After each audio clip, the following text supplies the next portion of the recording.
안녕하세요. 저는 박미순이라고 합니다. 65세의 평범한 할머니죠. 30년 동안 초등학교 교사로 일했고 지금은 정년퇴직해서 교직연금으로 살아가고 있어요. 하지만 제가 오늘 여러분께 들려드릴 이야기는 평범하지 않습니다. 친정어머니를 요양원에 버린 남편과 30년간 저를 괴롭힌 시어머니에게 완벽한 복수를 한 이야기거든요. 혹시 여러분도 시댁에서 힘든 시간을 보내고 계신가요? 아니면 부모님 돌봄 문제로 고민이 많으신가요? 그렇다면 끝까지 들어보세요. 제 이야기가 여러분께 조금이나마 위로가 될지도 모르니까요. 이 모든 일이 시작된 건 2023년 봄이었습니다. 친정어머니가 치매 진단을 받으신 그날부터요. 그날 오후 병원 복도의 차가운 공기가 아직도 생생하게 기억나요. 의사 선생님의 침묵이 길어질수록 제 가슴은 더욱 조여들었죠. 치매 초기 단계입니다. 그 한마디가 제 인생을 완전히 바꿔놓을 줄은 그때는 몰랐어요. 집에 돌아와서 남편 진수에게 말했습니다. 여보, 우리 엄마가 치매래요. 진수는 TV를 보던 시선도 돌리지 않았어요. 그래서? 그 무심한 반응에 가슴이 먹먹해졌지만 저는 참았습니다. 30년간 그래왔듯이요. 집에서 모셔야 할 것 같아요. 이번에는 시어머니 옥분이 끼어들었습니다. 미순아, 너 정신 나갔나? 87세의 시어머니는 여전히 목소리에 힘이 넘쳤어요. 우리 집에서 치매 노인까지 어떻게 모시냐? 우리도 늙어가는데. 저는 고개를 숙였습니다. 그럼 요양원이라도. 그것도 돈이 얼마나 드는데? 진수가 드디어 고개를 돌렸어요. 하지만 그 눈빛에는 짜증만이 가득했죠. 내 엄마도 제대로 못 모시는 상황에 너희 엄마까지? 가슴이 철렁했어요. 시어머니는 건강하시잖아요. 단지 제가 30년간 시중만 들어드렸을 뿐이에요. 여보, 그래도 제 엄마인데. 그래서 어쩌자는 거야? 우리 살림도 빠듯한데 요양원비까지? 진수의 목소리가 점점 높아졌어요. 그때 시어머니가 한마디 더 던졌습니다. 미순아, 너희 엄마 집이 꽤 크지? 그걸 팔면 요양원비는 나오겠네. 순간 온몸이 차가워졌어요. 친정집은 아버지가 평생 모은 돈으로 마련하신 소중한 곳이었거든요. 하지만 다른 방법이 없었어요. 알겠습니다. 엄마 집을 팔아서 요양비를 내겠어요. 진수가 고개를 끄덕였어요. 그래, 그게 맞지. 하지만 그 돈으로는 부족할 텐데. 네? 아예 내가 관리해주마. 너는 돈 관리를 못하잖아. 그 말에 뭔가 불안한 기운이 스쳤지만 저는 믿었어요. 30년을 함께 산 남편을 말이에요. 일주일 후 진수가 들고 온 서류를 보고 깜짝 놀랐어요. 여보, 이게 뭐예요? 매매 계약서야. 8억에 팔기로 했어. 8억요? 부동산 중개사가 15억은 받을 수 있다고 했는데. 요즘 경기가 안 좋아서 그래. 빨리 팔아야 해. 뭔가 이상했지만 따질 수는 없었어요. 친정어머니를 요양원에 보내야 하는 상황이었으니까요. 계약이 성사된 후 진수가 말했습니다. 돈은 내가 관리할 테니까 걱정하지 마. 여보가요? 응, 내 통장이랑 우리 엄마 통장에 나눠서 넣어둘게. 안전하게. 그때까지도 저는 몰랐어요. 제가 얼마나 순진했는지를요. 친정어머니는 월 70만 원짜리 요양원에 입소하셨어요. 시설을 보는 순간 가슴이 답답했지만 진수는 여기가 그나마 괜찮은 곳이라고 했어요.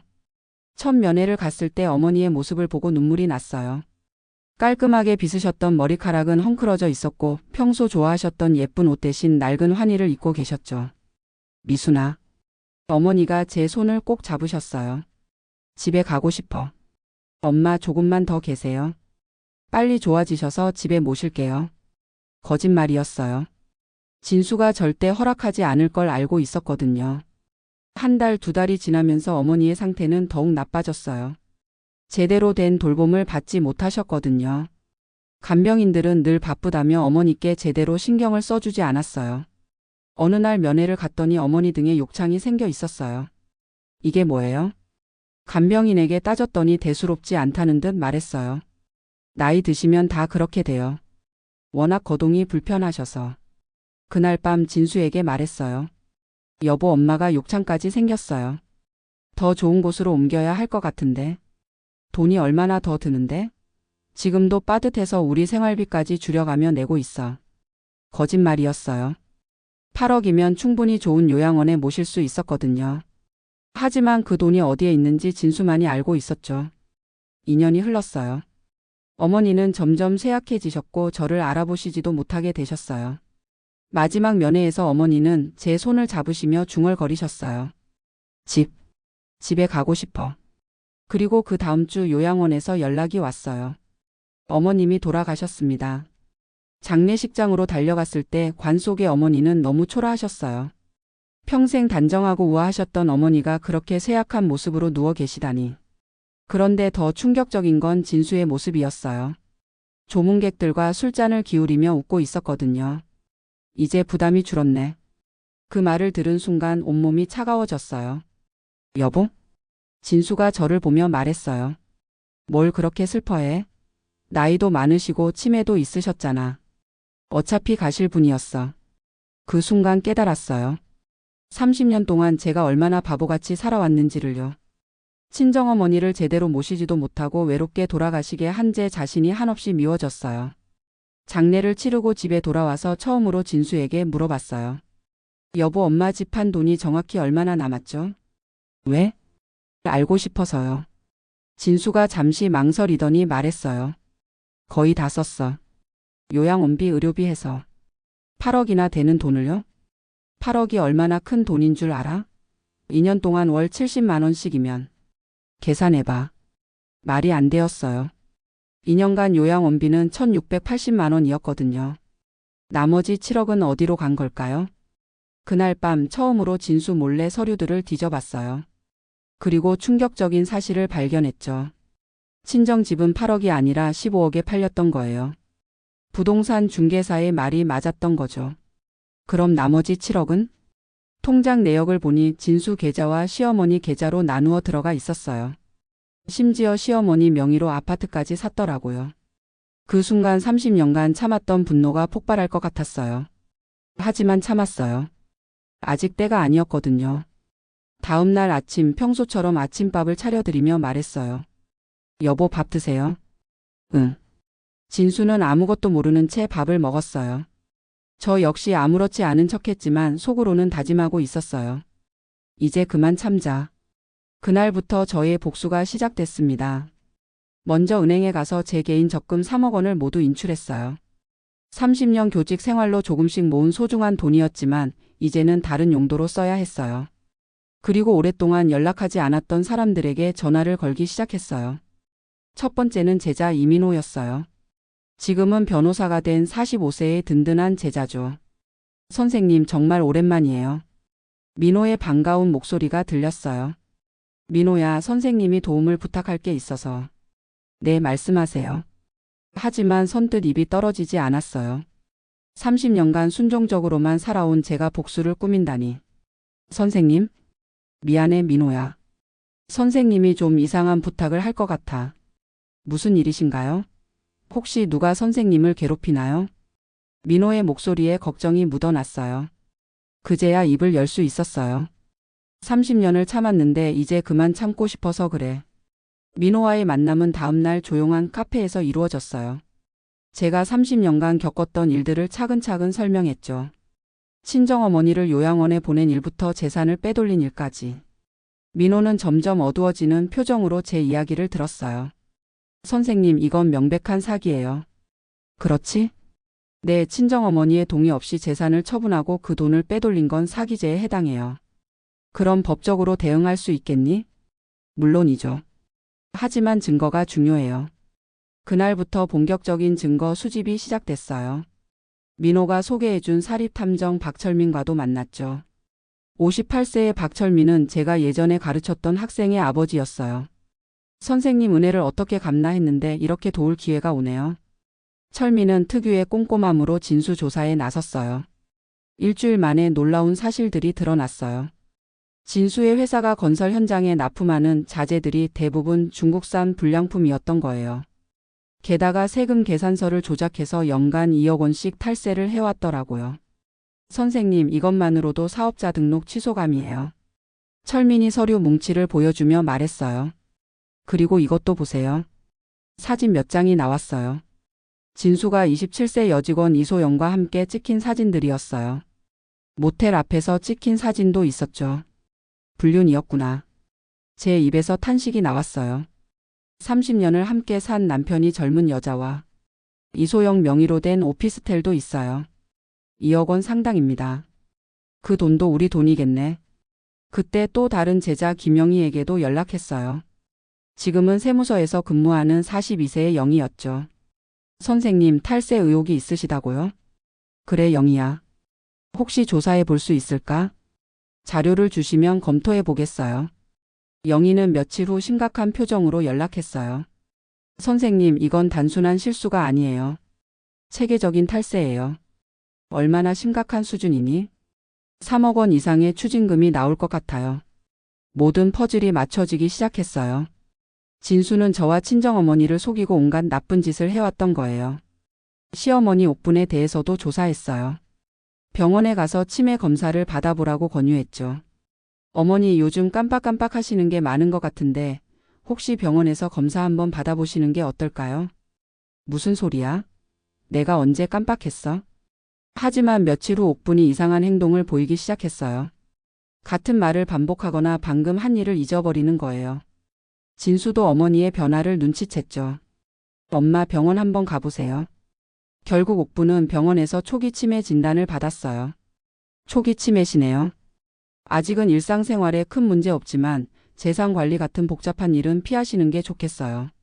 의사의 말에 옥분은 충격을 받았어요. 내가 치매라고? 말도 안 돼. 하지만 의학적 진단은 명확했어요. 이때를 기다렸다는 듯이 제가 나섰어요. 어머니, 제가 어머니 통장 관리를 도와드릴까? 뭐라고? 치매 초기라고 하시니까 복잡한 일은 제가 대신 해드리죠. 진수가 끼어들었어요. 그건 내가 하지. 여보는 회사 일도 바쁘고 제가 시간이 더 많잖아요. 그래도 어머니 어떻게 생각하세요? 옥분은 망설였어요. 30년간 저를 하인 취급해왔지만 지금은 불안했거든요. 그래. 내가 좀 도와줘. 그렇게 저는 시어머니의 통장과 인감증명서를 확보했어요. 민호를 통해 치매 환자의 재산 보호를 위한 후견인 신청 절차도 밟기 시작했죠. 선생님, 후견인으로 지정되시면 시어머니의 모든 재산을 관리하실 수 있어요. 진수가 반대하지 않을까? 이미 의학적 진단이 나왔고 선생님이 가장 적합한 후견인이에요. 한편으로는 진수의 거래처들을 하나씩 만나기 시작했어요. 대형 건설사 실장을 만났을 때였어요. 사모님이신가요? 네, 최진수 아내 박미순이라고 합니다. 아, 그러시군요. 무슨 일로? 남편 회사에서 납품하는 자재에 문제가 있는 것 같아서요. 제가 조사한 자료를 보여주자 실장의 표정이 굳어졌어요. 이게 사실인가요? 확인해 보세요. 중국산 불량 자재를 한국산이라고 속여서 납품하고 있어요. 이건 큰 문제인데요. 며칠 후 그 건설사에서 계약을 해지했다는 소식이 들려왔어요. 다른 거래처들도 하나둘씩 발을 빼기 시작했죠. 진수는 당황하기 시작했어요. 이상해. 왜 갑자기 거래처들이 계약을 해지하는 거지? 무슨 일인데요? 모르겠어. 뭔가 이상한 소문이라도 난 건가? 저는 아무렇지 않은 척 대답했어요. 여보가 평소에 사업을 너무 열심히 해서 그런 게 아닐까요? 몸 좀 조심하세요. 하지만 속으로는 만족스러웠어요. 드디어 복수가 본격적으로 시작된 거니까요. 그런데 정말 결정적인 순간은 세무조사가 시작됐을 때였어요. 영희의 제보로 국세청에서 진수 회사에 대한 전면 조사에 나선 거였죠. 어느 날 아침 진수가 창백한 얼굴로 집에 들어왔어요. 세무서에서 나왔어. 네? 조사한다고. 탈세 의혹이 있다고. 설마요. 여보가 그런 일을 할 리가. 나도 모르겠어. 누가 신고한 건지. 저는 걱정되는 표정을 지으며 말했어요. 여보, 괜찮을 거예요. 떳떳하게 사업하셨으니까. 하지만 속으로는 알고 있었죠. 괜찮을 리가 없다는 걸요. 일주일 후 세무조사 결과가 나왔어요. 3억 원의 추징금과 가산세가 부과됐죠. 거기다 사업자 등록 취소 위기까지 몰렸어요. 어떻게 이런 일이. 진수는 완전히 무너져 있었어요. 거래처 계약 해지로 월 매출도 70%나 줄어든 상태였거든요. 급한 자금이 필요했던 진수는 사채까지 끌어쓰기 시작했어요. 이자만 월 500만 원이 넘었죠. 그때 또 다른 일이 터졌어요. 이소영의 남자친구가 진수를 찾아온 거예요. 당신이 최진수 씨요? 네, 그런데요. 우리 여자친구한테 손대지 말라고. 남자친구가 소리를 지르며 진수의 멱살을 잡았어요. 잠깐, 뭔 소리예요? 이소영이가 다 말했어요. 당신이 오피스텔까지 사줬다면서요? 그 장면을 멀리서 지켜보던 저는 속으로 미소를 지었어요. 철민이 이소영의 남자친구를 찾아서 진실을 알려준 거였거든요. 그날부터 회사 직원들 사이에서도 진수의 불륜 소문이 퍼지기 시작했어요. 사장님이 젊은 직원이랑 바람 피운다더라. 오피스텔까지 사줬다면서요? 진수의 신뢰도는 땅에 떨어졌죠. 사업도 망하고 집안도 망하고. 한편 법원에서는 저를 시어머니의 후견인으로 선정했어요. 옥분 명의의 모든 재산 8억 원이 제 관리 하에 들어온 거죠. 미순아, 내 돈을 내가 관리한다고? 네, 어머니. 법원에서 정식으로 승인받았어요. 그럼 내가 돈을 쓰고 싶을 때는? 저에게 말씀하시면 됩니다. 진수는 이 사실을 알고 더욱 절망했어요.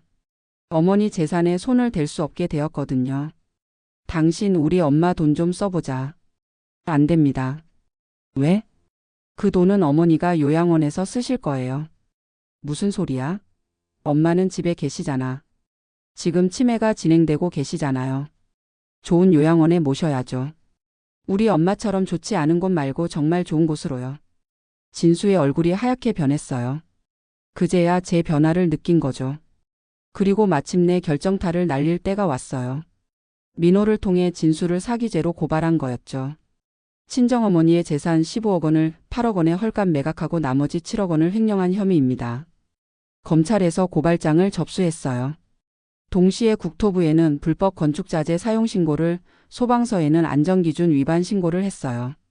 하루 만에 진수의 회사는 영업정지 처분을 받았어요. 사기죄 고발장도 접수됐고요. 이게 다 무슨 일이야? 진수가 소리를 지르며 집에 들어왔어요. 당신 혹시 당신이 한 거야? 저는 차분하게 대답했어요. 여보, 무슨 말씀이세요? 내가 고발당했어. 사기죄로. 사기죄요? 무슨 사기를 치셨다고? 우리 장모님 재산 때문에. 그제야 솔직하게 말했어요. 아, 그걸 말씀하시는군요. 뭐? 제가 고발했어요. 진수는 믿을 수 없다는 표정이었어요. 당신이? 네. 친정어머니 재산을 훔친 건 사기죄니까요. 훔쳤다고? 내가 언제? 15억 원을 8억 원에 팔고 나머지 7억 원을 여보와 시어머니 통장으로 빼돌리셨잖아요. 그리고 그 돈으로 시어머니 명의 아파트까지 사셨고요. 진수는 말문이 막혔어요. 모든 증거가 다 나와 있었거든요. 그건 가족끼리 하는 일이잖아. 가족이요? 저는 냉소적으로 웃었어요. 가족이라면 친정어머니도 가족 아니었나요? 그런데 왜 요양원에 버리셨죠? 그건 30년 동안 여보 가족만 생각하며 살았어요. 이제는 제 가족 생각할 때도 됐죠. 재판은 생각보다 빨리 진행됐어요. 증거가 너무 명확했거든요. 부동산 매매 계약서, 통장 내역, 요양원 영수증까지. 법정에서 진수는 변명했어요. 가족을 위한 일이었습니다. 하지만 판사는 냉정했어요. 피해자의 동의 없이 재산을 처분한 것은 명백한 사기 행위입니다. 실형 2년을 선고합니다. 그 순간 진수가 무너져 내렸어요. 회사는 이미 파산 선고를 받아 경매에 넘어간 상태였어요. 집마저 담보로 잡혀 있어서 팔려나갔죠. 진수는 말 그대로 빈털터리가 됐어요. 교도소에 가기 전날 진수가 제게 무릎을 꿇었어요. 미순아, 내가 잘못했다. 30년 만에 처음 들어보는 사과였어요. 용서해달라. 다시 시작하자. 여보. 저는 진수를 내려다보며 말했어요. 30년 전 시어머니가 저를 무릎 꿇려놓고 인연이 감이라고 하셨을 때 그때 여보는 뭐라고 했죠? 그건 자업자득이다라고 하셨잖아요. 진수의 얼굴이 창백해졌어요. 지금 제가 그 말을 그대로 돌려드립니다. 자업자득이에요. 시어머니 옥분도 결국 시립요양원으로 보내졌어요. 치매가 악화되어 아들도 알아보지 못하게 됐거든요. 8억 원은 모두 요양원비로 쓰기로 했어요. 아이러니하게도 친정어머니를 버린 그 돈으로 시어머니를 모시게 된 거죠. 어머니 좋은 곳에서 편히 지내세요. 옥부는 저를 알아보지 못했지만 저는 성의껏 모셨어요. 복수가 아니라 인간으로서의 도리였어요. 진수가 교도소에 간 후 저는 새로운 인생을 시작했어요. 친정어머니를 위한 추모관을 만들어 운영하기 시작한 거예요. 그리고 30년간 억눌려 있던 꿈을 다시 찾았죠. 동네 어르신들을 위한 문해교실을 열었어요. 선생님 정말 감사해요. 이 나이에 글을 배우게 될 줄이야. 할머니 할아버지들의 환한 미소를 보면서 보람을 느꼈어요. 2년 후 진수가 교도소에서 나왔어요. 그리고 저를 찾아왔죠. 미순아. 많이 늙어 보였어요. 머리는 하얗게 새고 등도 굽어 있었죠. 다시 시작하자. 내가 정말 잘못했어. 하지만 저는 이미 준비한 서류를 내밀었어요. 이혼장이에요. 뭐? 30년 늦었어요. 이제 저는 저만의 인생을 살 거예요. 미순아, 우리가 30년을 함께 살았잖아. 그 30년이 저에게는 지옥이었어요. 진수는 한참을 말없이 서 있었어요. 그리고 결국 이혼장에 서명했죠. 혼자가 된 저는 더욱 자유로워졌어요. 교직연금과 친정재산 중 일부로 충분히 여유로운 생활을 할 수 있었거든요. 문해교실은 점점 유명해져서 다른 지역에서도 견학을 올 정도가 됐어요. 선생님, 어떻게 이런 일을 시작하게 되셨어요? 기자가 인터뷰를 요청했을 때 저는 웃으며 대답했어요. 늦게라도 시작하는 게 중요하다고 생각해요. 나이는 숫자일 뿐이에요. 어느 화창한 봄날 친정어머니 묘소를 찾았어요. 깔끔하게 정리된 묘비 앞에 앉아서 말했어요. 엄마, 이제 편히 쉬세요.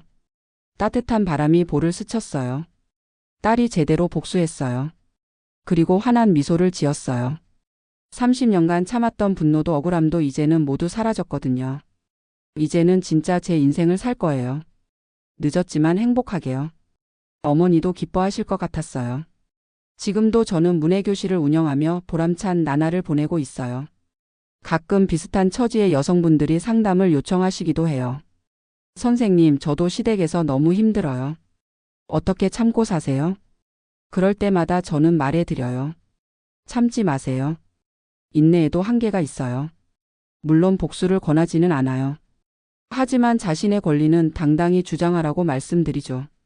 여러분도 소중한 사람이에요. 누구에게도 무시받을 이유가 없어요. 어제도 한 할머니가 말씀하셨어요. 선생님 이야기를 듣고 용기가 났어요. 저도 이제 당당하게 살아볼게요. 그런 말을 들을 때마다 제 선택이 옳았다고 생각해요.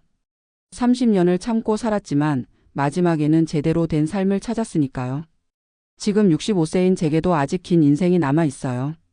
앞으로는 누구의 눈치도 보지 않고 제가 하고 싶은 일만 하며 살 거예요. 친정어머니께 부끄럽지 않은 딸로 그리고 당당한 여성으로 말이에요. 여러분도 기억하세요. 언제든 새로운 시작은 가능하다는 것을요. 나이는 정말 숫자일 뿐이에요. 제 이야기가 여러분께 조금이나마 용기가 되었기를 바라며 이만 마치겠습니다. 긴 시간 들어주셔서 감사합니다.